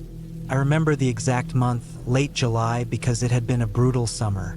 I'd been working construction on a new housing site south of Salt Lake City, Utah. My boss had been riding me hard, and my back felt like it was made of rebar. I needed time to clear my head. I wasn't married. No kids. I lived alone in a basement flat and mostly kept to myself. That Friday, I left work early, told the guys I was heading off into the hills for the weekend. Just me, the mountains, and no noise but the wind and whatever I could make with my boots and breath. I liked going solo, especially into places that didn't draw weekend hikers or screaming kids. I wanted the kind of quiet that wasn't easy to find anymore. A few years back, I'd stumbled across a place about 2 hours east called Red Hollow. It was technically part of a private ranch that bordered a stretch of dense forest that nobody really paid attention to. There weren't any posted signs, and the few trails there were long overgrown. The land dipped in strange ways, like it had been folded once and never smoothed back out. Even locals didn't talk about it much. I only found out about it from a guy I worked with who said his uncle used to go hunting up there in the 80s. I packed light. One-man tent, bedroll, dry food, a lighter, my headlamp, my knife, a small hatchet, and my .22 rifle, which I kept slung across my back more for show than anything else. I wasn't planning to hunt, just felt better having it. The drive out was long and mostly uneventful. By late afternoon, I was parking my truck at the edge of an unmarked turnoff, a place where the dirt path turned to thick brush. You'd miss it unless you already knew it was there. The hike in took about an hour. I followed what used to be a game trail, barely visible anymore. Trees leaned in close on both sides. The farther I went, the quieter it got. No road noise, no wind, just the crunch of my boots on dead leaves and the soft buzz of insects. I reached my usual spot just as the sun was starting to drop behind the hills. It was a flat clearing surrounded by tall pines with a small slope leading down to a dry creek bed. The earth there was soft and covered in pine needles. I set up my tent, gathered a ring of stones for a fire pit, and got a small flame going with some dry branches I snapped from nearby deadfall. That first night passed like any other. I cooked a few slices of sausage over the fire, sipped water from my canteen, and lay back watching the sky. It was one of those nights where the stars come out so thick you feel like you're under glass. I felt peace that I hadn't felt in months. Slept like a stone until just before dawn when the cold woke me up. I got up, added a few sticks to the fire, and walked off to relieve myself. That's when I noticed it. Tracks. I stood there, halfway through zipping up my pants, just staring at the ground about 20 feet from my tent. The soil was soft, and there was a clean set of prints that hadn't been there the day before. They weren't boot prints, and they weren't from any animal I could place. They were too long, almost human, but the toes were wrong, too narrow, sharp, like someone had tried to draw them by memory. I crouched down, touched one with my fingertips. The edges were fresh, no leaf litter in them. They were made sometime in the night. I stood up slowly and looked around. Trees stood still and quiet. I didn't hear anything. No birdsong, which was odd. Normally, the woods come alive just before sunrise. This morning was dead silent. I tried to shake it off. Maybe some local animal I didn't recognize. Maybe even a trick of erosion or shadows. Still, I couldn't relax. I walked a slow circle around my camp, scanning the ground, looking for more tracks, but those were the only ones. Later that morning, I decided to hike a few miles further east to a rocky outcrop that gave a decent view over the tree line. I'd done the walk before and knew the terrain, but the farther I went, the more I started to notice things that made my skin itch. I kept seeing broken branches about chest high. Not random either, always clean breaks, fresh. Pine needles scattered below, but no trees nearby looked wind damaged. And then there were these odd patches of grass that had been pressed flat, as if someone had been lying there, completely still. I stopped once to take a sip from my water bottle and felt something behind me. Not heard, felt, like the weight of eyes pressing down from behind. I turned fast, scanned the trees. Nothing, just those dark trunks and shadows. The rest of the day dragged. I didn't enjoy the hike like I thought I would. I felt watched the entire time. When I got back to my tent, the fire ring was still intact, but something was off. The tent had been moved. It hadn't been dragged far, just rotated maybe 30 degrees. But I could tell because I'd set it facing a particular pine tree that had a long white scar along the bark. Now it was facing a deadfall log. I stood there staring at it, trying to convince myself I was wrong, but I knew I wasn't. I hadn't staked the tent because the ground was soft, so it could have been shifted by wind. But there was no wind that day. I ate a cold dinner that night and skipped the fire. I just wanted to crawl into my sleeping bag and forget it all. But sleep didn't come. I kept hearing soft sounds just outside the tent, like someone placing their feet carefully, deliberately on the pine needles. Not walking, just shifting their weight. Then nothing. Then a crunch. Then silence again. I didn't move. I didn't even breathe deep. I gripped the handle of my knife and stared up at the nylon roof of my tent, waiting for the zipper to open, for a hand to reach in. It never came. Morning finally bled in slow and gray. I waited until the light was full before crawling out. The camp looked undisturbed. No footprints. Nothing touched. The fire pit was cold, untouched since I left it. Still, I'd had enough. I packed up fast and didn't eat, just wanted out. As I was rolling up the bedroll, I glanced up the hill and saw something. At first, I thought it was a tree, just a dark shape between two pines. But it was too narrow, too tall, and it wasn't there before. Stood completely still, not swaying, not shifting, just watching. I didn't move. I blinked hard, and it was gone. I've seen things in the woods before. Elk, coyotes, even a mountain lion once from a distance. This wasn't any of those. It was too tall to be a man, but not thick enough to be an animal. And the way it vanished, it didn't duck or walk. It was just there 1 second and gone the next. I left everything I didn't need and started walking. Fast. My rifle was slung across my chest now, safety off. The trail back seemed longer, twisted in ways it hadn't before.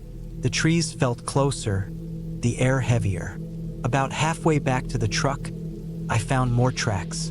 The same ones from the morning before.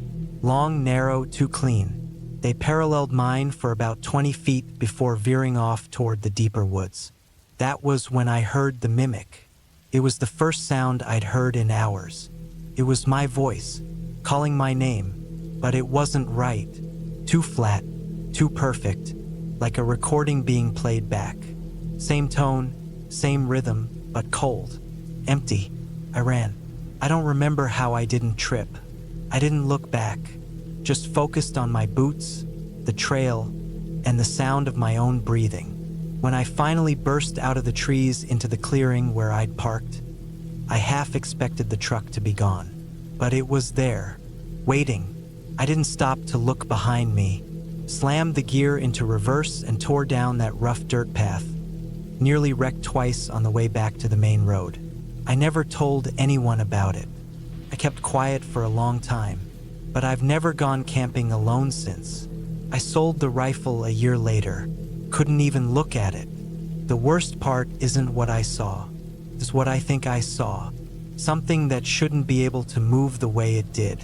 Something that could watch, listen, and learn. Something that wanted me to know it was there. It didn't come at me. It didn't need to. It knew fear would do the work. I think about those tracks sometimes, how perfect they were, like something walking through the world pretending to be something it wasn't. Not a ghost, not a monster from a fairy tale, just something old, smart, and patient. And I think it wanted me to come back. Not that weekend, but someday, alone, like I always was. I never will.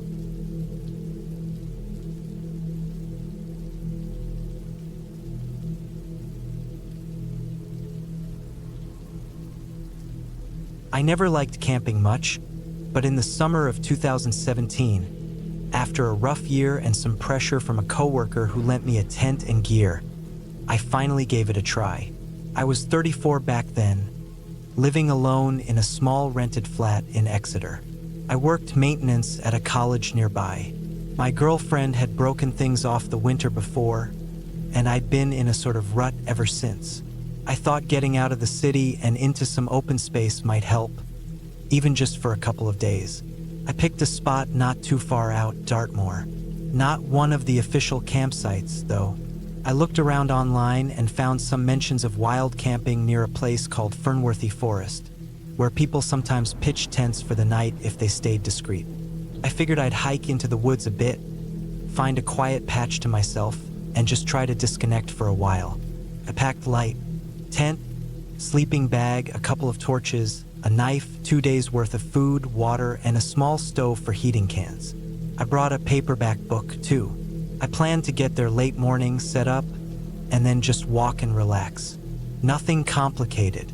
The day I left, it was warm but overcast, the kind of gray that hangs low without quite turning into rain. I took the bus to Chagford and hiked out the rest of the way, following one of the smaller trails until I was about half a mile from the road, deep enough to not see or hear anything but trees and wind. I found a clearing near a small stream, just large enough for one tent and space to sit and cook. No signs of recent visitors. It was perfect. I got the tent up around 1 p.m., made myself some instant noodles, and then walked around for a couple of hours with no aim, following deer trails and listening to the birds. I wasn't thinking about anything, which felt good. I didn't see anyone the whole time. Just trees, mud, bracken, and old stone walls half swallowed by the woods. I came back around 5 p.m. and sat by the tent with a tin of beans and read my book until the light started to fade. That first night, nothing happened. It was quiet. A few odd noises in the undergrowth here and there, probably foxes or rabbits. It got colder than I expected, but I'd brought enough to stay warm.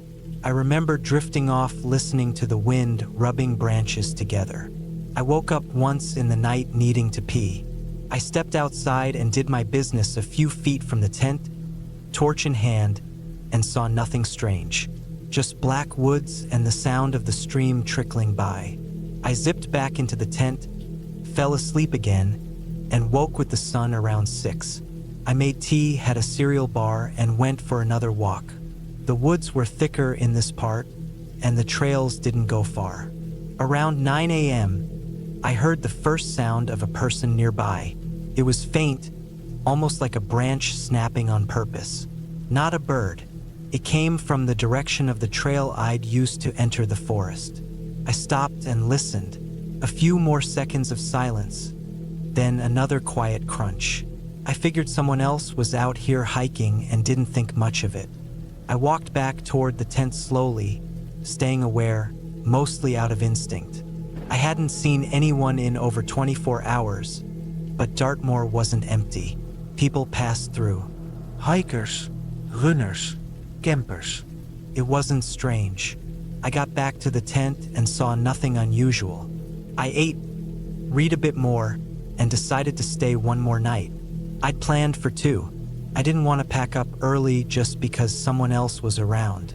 That afternoon, I went off-trail deeper into the forest. It was slower, going thick roots and soggy patches, but peaceful. I found a stone outcropping with moss and sat there for a while. Around 4 p.m., I turned back. The way back took longer, and when I reached the tent, I noticed something small that gave me pause. A twig, thin and bent, had been placed upright on top of my tent, balanced like someone had snapped it to the right length and stuck it there. It wasn't mine. I stood looking at it for a while. It wasn't a natural fall. It had been placed deliberately. I hadn't touched it. I checked my bag, my gear, everything. Nothing missing. Nothing moved. Just that twig. Like someone had come through and wanted me to know they'd seen it. I left it there for a bit while I ate, but something about it unsettled me enough that before the sun went down, I broke it in half and tossed it into the undergrowth. That second night, I didn't sleep as well. The wind picked up, and every time something scraped or rustled, I woke up. Around midnight, I swear I heard footsteps near the tent. Slow, deliberate, crunch, crunch, pause. Not animals. I lay frozen, holding my torch, heart hammering. I didn't shine the light right away. I just waited. The steps circled the tent once, maybe twice. Then they stopped. I lay there not breathing, trying to tell myself it could be a deer or something similar. 10 minutes passed, then 20. Nothing. I turned on the torch and unzipped the flap an inch. Shined it outside. Empty. I didn't sleep again that night. I stayed zipped up with the knife in my hand. Nothing more happened, but I was done. I planned to pack at first light. When dawn came, I stepped outside and saw a footprint in the soft ground between the tent and the stream. It wasn't mine. My boots had a different sole. This one was thinner, longer. Someone had stood there right near my tent during the night. I packet fast. I didn't even boil water, just stuffed everything back into my rucksack and hit the trail. I moved quick, not even looking back. The woods were dead silent. No birds. No breeze. I'd been walking maybe 10 minutes when I heard something behind me. Not close, maybe 50 or 60 feet back. A low, heavy rustling, like someone following but not trying to be silent anymore. I didn't run. I don't know why. Maybe because I was afraid running would make it worse. I just kept walking, faster, pushing my way back to the open path. Eventually, I reached the tree line near the road, and the noise stopped. I looked back. There, half hidden behind a tree maybe 20 meters away, I saw him. A man. He was tall, thin, wearing dark clothes, hooded maybe, or long hair. I couldn't make out his face. He stood half concealed, not moving, just watching. I stared for maybe 3 seconds. Then I turned and kept walking. I didn't run, but I moved steady, not looking back again. I didn't stop until I reached the bus stop in Chagford. I sat on the bench for an hour before the bus came. While I waited, I kept checking behind me, sure I'd see him again, but no one came. I got home, locked the door, and stayed inside the rest of the weekend. That night, I slept with the lights on. A few days later, I looked up news from that area. Nothing reported. No missing people, no strange sightings. Just another patch of forest on the edge of Dartmoor. I never went camping again after that. There was nothing supernatural about it. Just a man out in the woods who knew I was alone. I think about it sometimes. The twig on the tent, the steps, the footprint, the way he stood there half behind the tree not doing anything, just watching. There was nothing stopping him from coming closer. He just didn't want to. Not yet. That's what bothers me the most.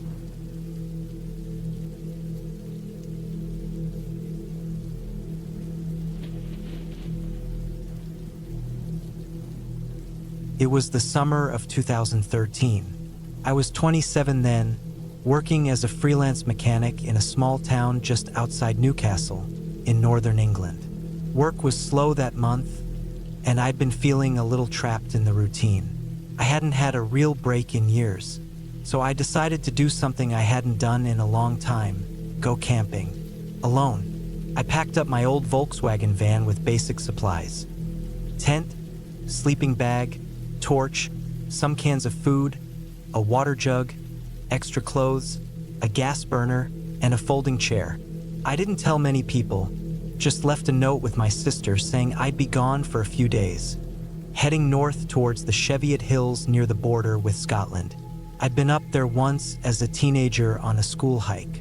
Quiet, remote, and filled with long, empty trails. By the time I left town, it was late afternoon. The sky had that warm, lazy glow that only English summers can bring. I followed the winding roads through green hills and old stone villages, with no real plan other than to find a place to camp before dark. Around 7:30 p.m., I pulled off the main road onto a narrow dirt path I'd found on an old hiking forum. It led deep into a wooded area that was supposed to open into a small, flat clearing near a stream. The van struggled a bit with the uneven ground, but I finally made it to the spot. It was perfect, quiet, no one around for miles. I pitched my tent near the edge of the trees, just beyond where the woods opened into a clearing. The stream was maybe 40 yards away. The only sounds were birds, rustling leaves, and the steady trickle of water. I cooked a quick dinner of baked beans and bread on the small gas stove and ate while watching the sun dip behind the trees. The quiet was something I wasn't used to anymore. No cars, no people, no humming of machines. Just silence, deep and thick. That first night was peaceful. I sat out for a while in the folding chair, staring at the sky, listening to the distant owls. I felt at peace, but something woke me in the middle of the night. A sharp rustling, not like the wind. It was close, maybe just outside the tent. I stayed still, heart racing.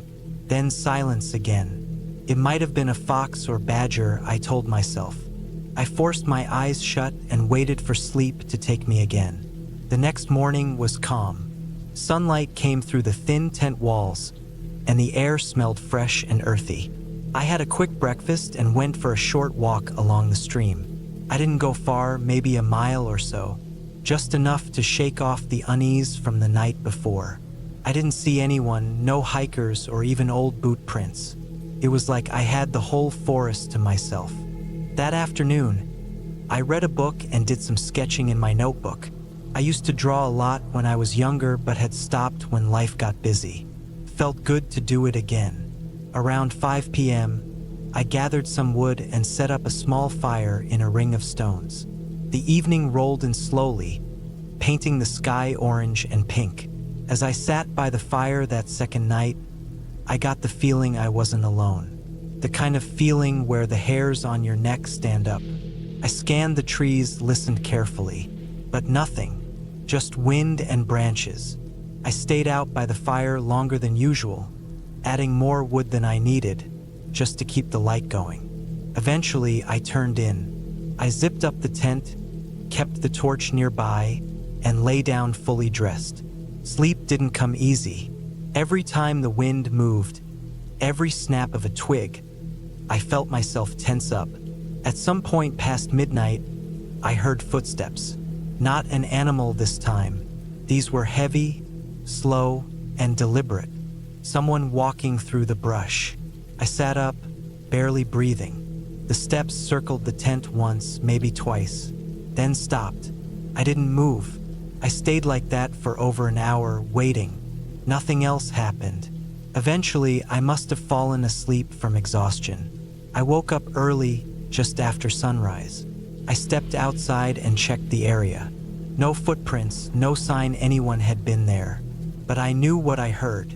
I told myself maybe it had just been my imagination, fueled by isolation and the eerie quiet.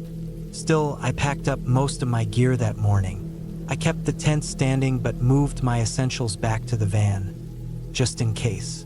I told myself I'd spend one more night. If anything weird happened again, I'd leave first thing in the morning. I spent the day exploring further along the stream. It was a peaceful walk until I found something odd, an old rusted kettle hanging from a branch. Nearby, a few broken planks were arranged into what looked like a seat. It wasn't recent, but it hadn't been there for decades either. Someone had camped here, maybe often. I felt watched the whole time.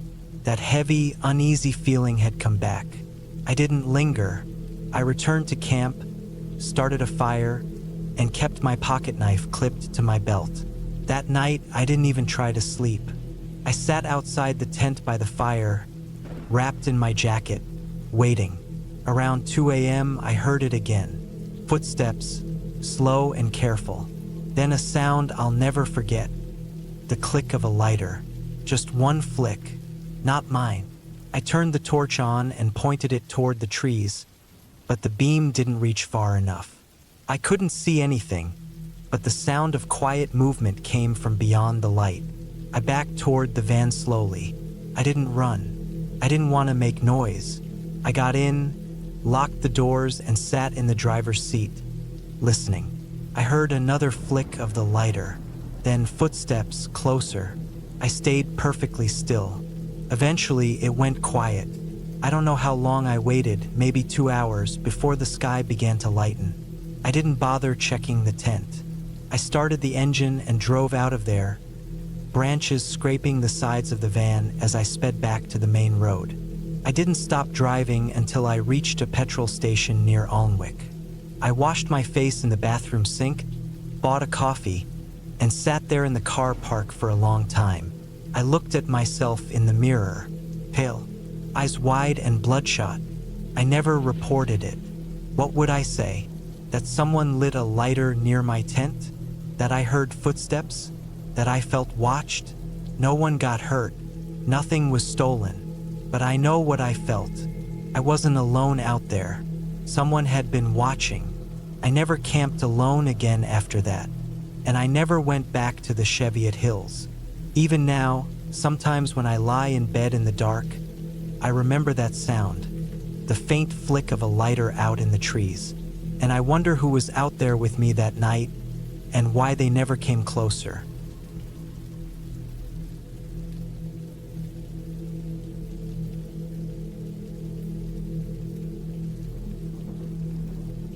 I was 31 that year.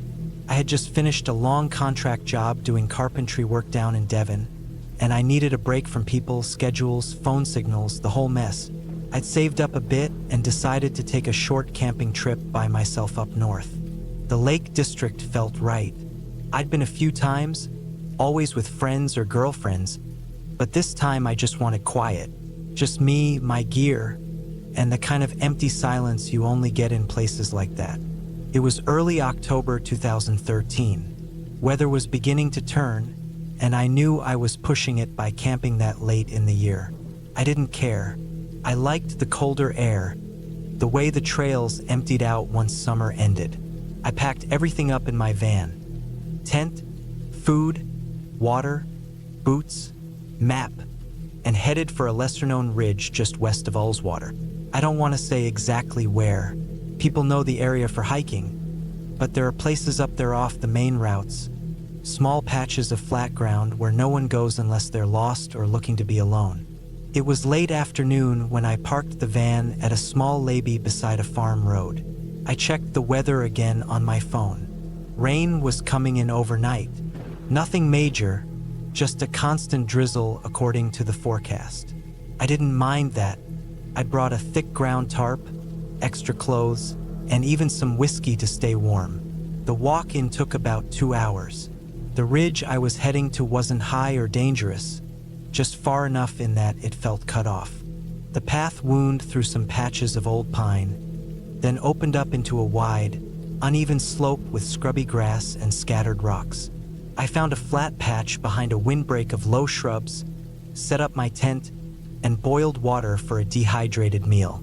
Nothing special, just calories and warmth. I wasn't looking for comfort. By the time the light began to fade, I was already zipped up in my sleeping bag, jacket still on. The rain started a little after dark, a light tapping at first like fingers brushing the tent skin. I lay there listening to it, my headlamp turned off. No wind, no animals, just that soft patter of rain on nylon. I felt calm. I even drifted off for a while. Then I woke up again. Not to thunder or pain or anything big, just a small sound that didn't belong. I lay very still. It wasn't the rain. It wasn't wind either. It was something sharper, a small, irregular click sound, like stone on metal. At first, I told myself it was probably just a branch falling, or maybe the rain hitting a loose rock nearby. But it didn't stop. Came again. Click, click, click. Not steady, but with odd timing, like someone wasn't sure how loud they wanted to be. I stayed in my bag and listened. My heart had started beating a little faster. I wasn't panicking, not yet, just alert. I reached slowly into the side pocket of the tent and pulled out the small camping knife I kept with me. It was more of a tool than a weapon, but it made me feel a bit more grounded. The sound stopped. Just rain again. My ears strained. I heard nothing else for maybe 10 or 15 minutes. I must have stayed frozen in that position for most of it, knife still in hand, staring up at the dark ceiling of the tent. Eventually, I told myself it had just been my imagination, maybe an animal, maybe nothing at all. I turned on my side and let my breathing slow again. Rain still came down, a bit heavier now, but nothing too bad. I eventually dozed off. The next time I woke up, it was to a different kind of noise. It wasn't close. It wasn't sharp. It was muffled and slow, a long, wet, dragging sound. That's the only way I can describe it. Like something soft being pulled over wet earth. Not fast, not regular. Just steady. Drag. Pause. Drag again. It sounded like it came from the other side of the shrubs, maybe 20 feet away. I held my breath. Came again. Closer this time. My tent was zipped shut. The rain was steady now, and the wind had picked up just enough to make things confusing. Couldn't see out. I didn't dare turn on my headlamp. The dragging sound stopped for a while. I stayed absolutely still. I didn't even shift in my bag. Then I heard another sound. Not dragging. A softer, lighter noise. A pressing sound, almost like something stepping lightly in wet soil. Then silence. No rain. No wind. Just silence so deep I could hear my own blood moving in my ears. I don't know how long I stayed like that, gripping the knife so hard my fingers went numb. The next noise was what finally made me sit up. It wasn't loud. It wasn't sharp. It was quiet. A sort of sniffing sound, low to the ground, like someone smelling the edge of the tent. It moved slowly around the backside. Something was there. No animal I know of makes a sound like that. Not up in those hills. It was long and wet and slow. Not panicked like a badger or sharp like a fox. It was controlled, deliberate. I sat upright, barely breathing, my back against the cold tent fabric. I could feel the damp pushing through where my head touched the ceiling. The sniffing moved along one edge, then stopped. I could hear the light rustling of the rain again, barely there. I waited and waited. Nothing. I didn't sleep the rest of the night. By the time the gray light of morning began to push in through the thin nylon, I was still in the exact same position. My knees ached. My hands were stiff. I finally dared to unzip the tent. Nothing. No signs of anyone. No footprints that I could see in the wet soil, though most of the ground was covered in short, tangled grass and slick rock. I walked around the tent slowly, looking for signs. I found one thing. About 10 feet from where I'd set up, tucked into the edge of the shrubs, there was a flat stone. And on top of that stone was a small, rusted screw, the kind you'd find in an old fence post or gate hinge. It hadn't been there the night before. I would have seen it. That day, I didn't pack up right away. I tried to rationalize it. Maybe it was an animal. Maybe the screw was from something buried in the mud that washed up with the rain. Maybe someone was just walking nearby in the dark and didn't know I was there. Maybe, but I didn't buy it. I stayed one more night, though I set my tent up in a different spot, closer to a shallow rock face with some shelter behind it. The second night was calm. No noises. Just steady rain. No dragging sounds. No sniffing. I still didn't sleep. When I hiked back to the van the next morning, I passed no one. The roads were wet, empty. I drove south for 5 hours without stopping. I didn't camp again for the rest of the year. I never told anyone, really. Just figured it wasn't worth trying to explain. There's nothing glamorous about it, no ghost story or monster. Just the strange, sick feeling that someone was nearby. Someone that didn't want to be seen. Sometimes at night, even now, I think about that sound, the dragging, and the sniffing. Not loud, not fast, just the kind of sound that tells you something is paying attention. And not in a good way. I reported nothing. I told no one. Nothing technically happened. But I've camped over 100 times in my life. Solo with friends all over the UK and Europe. And nothing before or after that trip has ever made me feel like that again.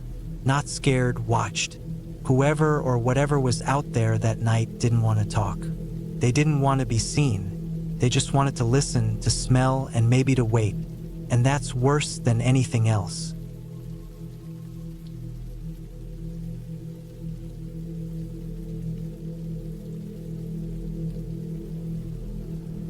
It was late summer in 2014 when I decided to take a long weekend off work and get away from everything. I'd been working a steady job as a welder in a small town near Swansea, Wales, and I'd been feeling burnt out. My back was sore, my eyes were strained, and all I wanted was some quiet. I didn't want to deal with anyone, didn't want to hear traffic or phones or coworkers talking about nothing. I just wanted trees, a tent, a fire, and silence. I drove out early Friday morning, around 6, and headed toward the hills near Llandovery. I'd picked a spot weeks earlier after checking old forestry maps and Google satellite views. It was a wide patch of woods with no nearby farms or homes, and the few trails leading to it hadn't been maintained in years. That's what I liked. If I couldn't see a soul for days, even better. I brought everything I needed: food, water, my old camping gear, and a hunting knife I always carried for safety. No phone reception out there, which was part of the appeal. I reached the edge of the forest around 10, parked at the end of a muddy path near a rusted old cattle gate, and loaded my pack. The weather was perfect, not too hot, just a bit cloudy. After hiking in for about an hour and a half, I found the clearing I'd seen on the map. It was better than I expected. Thick trees all around, a soft bed of moss and pine needles underfoot, and no signs of anyone having been there recently. I set up my tent near a patch of flat ground beside a big tree that had clearly been struck by lightning years ago. Its trunk was blackened and split but still stood. It was the only landmark nearby, and I liked the way it looked, like a warning.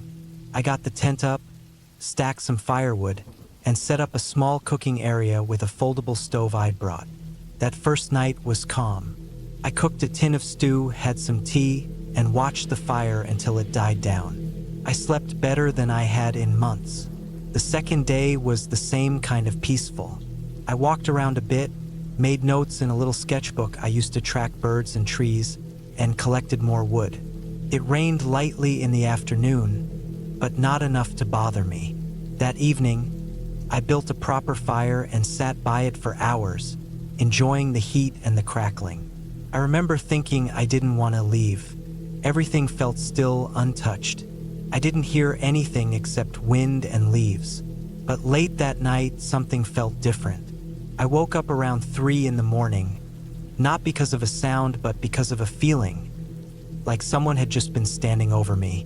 The air in the tent felt colder, but I wasn't sure if I was dreaming. I lay there listening. No wind. No rain. Just silence, and then, slowly, I realized something had changed outside. There was no sound at all, not even insects. I'd never heard the woods that quiet. I sat up, unzipped the tent just enough to look out, and waited. It was hard to see anything in the dark, but I stared at the tree line across the clearing. I don't know how long I stayed like that. Maybe 10, 15 minutes. Nothing moved, but I couldn't shake the feeling that someone was out there.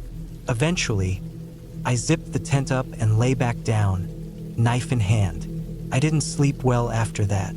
The next morning, I tried to brush it off. I told myself it was just the isolation getting to me. Maybe I'd been dreaming. Maybe it was an animal nearby. I made breakfast, walked further into the woods, and even took a short nap in the afternoon. But the feeling never really left me. That night, it got worse. After I'd finished eating and cleaning up, I sat by the fire again. I had a small bottle of whiskey with me, but I didn't drink much. I wanted to stay sharp. The silence had returned, that same unnatural stillness. Even when the fire crackled, it felt like it wasn't allowed to be loud. Then I saw something. Across the clearing, just beyond the tree line, something moved. Just a flicker, like a leg stepping behind a tree. I froze. I didn't hear footsteps, but the fire popped loudly at that moment, so maybe it masked the sound. I leaned forward, trying not to breathe too loud. Nothing, just trees and shadows. I stared until my eyes hurt, but I couldn't see anything else. I told myself it could have been an animal. Maybe a deer, though they're not common there. Maybe a badger. I stayed by the fire until it burned low, and then I doused it completely just in case. I didn't want to be lit up for someone to see. I climbed into the tent with my knife again and kept the zipper halfway undone so I could peek out. I didn't sleep at all that night. At one point, just before dawn, I heard the soft crunch of something stepping on dry ground. Not far, not right next to me, but close enough. It wasn't fast. It wasn't loud. Just one step, then another, then nothing. I stayed like that, gripping my knife, eyes wide open, until morning. When it got light enough to see, I got out slowly and walked around the area. I didn't see anything unusual at first, but then I noticed something in the moss across the clearing. Something that hadn't been there before. It was faint, but it looked like a boot print. Just one. Deep in the heel, lighter in the toe. Facing the tree line. Facing me. That was the moment I knew I wasn't alone. I packed my things fast. I didn't even cook breakfast. I threw everything into my bag and doused the fire pit again just to be sure. I hiked back quicker than I came in, constantly looking over my shoulder. I didn't hear anything behind me, but I couldn't shake the feeling that I was being watched. About halfway to the car, I found something else. On the trail, sitting right in the center of the path, was a cigarette butt, still fresh. It was dry, not rained on, not old. I don't smoke. No one I knew had been out there, and there were no signs of camping gear or fires or even other footsteps nearby. Just that one butt placed perfectly. I didn't stop to think. I just moved. By the time I reached my car, I was soaked with sweat even though it was cool out. I slammed the doors shut, locked them, and sat there breathing for a minute before starting the engine. When I pulled out, I checked the mirrors more than I should have. The drive home felt like it took forever.